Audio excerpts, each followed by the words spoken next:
ঢাকার উপকণ্ঠ সাভারের আশুলিয়া ইয়ারপুর ইউনিয়ন আর এই ইউনিয়নের বড় একটি অংশ জামগড়া এলাকা, যার পুরোটাই এখন মাদক ও কিশোর গ্যাংয়ের অভয়ারণ্য।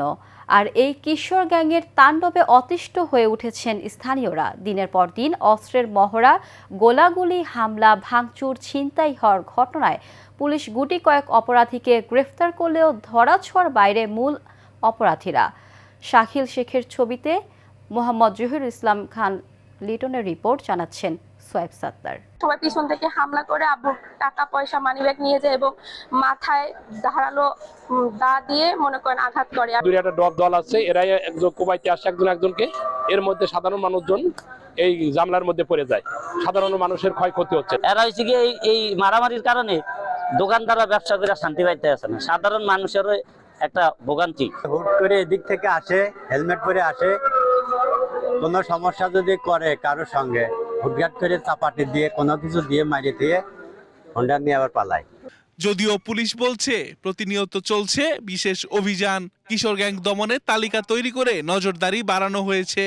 ব্যক্তি স্বার্থকে হাসিল করার জন্য কিছু কিছু দলীয় ছত্রছায়ায় তারা কিশোর গ্যাংকে লালন পালন করে।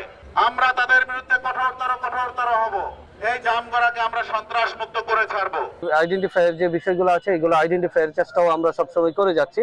আমরা আশা করছি যে আমাদের যে পুলিশ সদস্য যারা আছে তারা খুব শীঘ্রই তাদের আইনের আওতায় নিয়ে আসবে। কিশোর গ্যাং পরিচালিত হয় মাদকের অর্থ থেকে, যে কারণে আমরা মাদক নির্মূলের বিষয়ে আমরা সোচ্চার হয়েছি।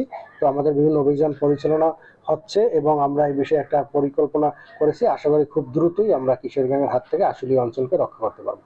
মাদক, সন্ত্রাস ও কিশোর গ্যাংয়ের বিরুদ্ধে কঠোর হুঁশিয়ারি দিয়েছেন ঢাকা 19 আসনের নবনির্বাচিত সংসদ সদস্য।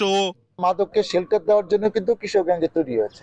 আমরা যখন মাদক নিয়ন্ত্রণ করবো, এই কিশোর গ্যাংকে কিন্তু অস্তিত্ব থাকবে না। মাদক ব্যবসায়ী কিশোর গ্যাং এসে এই আইন শৃঙ্খলা মিটিং এ মত বিনিময়ের কথা বলবে, এটাকে অ্যালাউ করা হবে না। এদিকে ভোকেশনাল ট্রেনিং সহ কারিগরি শিক্ষায় কর্মমুখী করে তরুণদের অপরাধের অন্ধকার জগৎ থেকে ফিরিয়ে আনা সম্ভব বলে মনে করছেন এই অর্থনীতিবিদ। সরকারকে যেটি করতে হবে, কর্মমুখী শিক্ষার প্রসার ঘটাতে হবে, ভোকেশনাল ট্রেনিং এর ব্যবস্থা করতে হবে। যেহেতু এই সমস্ত বাচ্চারা পড়াশোনায় এতটা ভালো না, তাদেরকে আসলে কারিগরি শিক্ষায় শিক্ষিত করে তুললেই তাহলে তাদেরকে দেশে এবং দেশের বাইরে আমরা কাজে লাগাতে পারবো।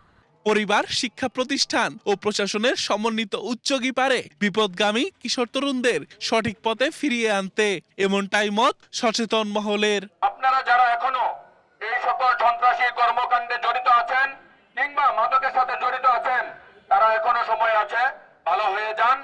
সোয়েব সাত্তার লিজন, এশিয়ান টেলিভিশন।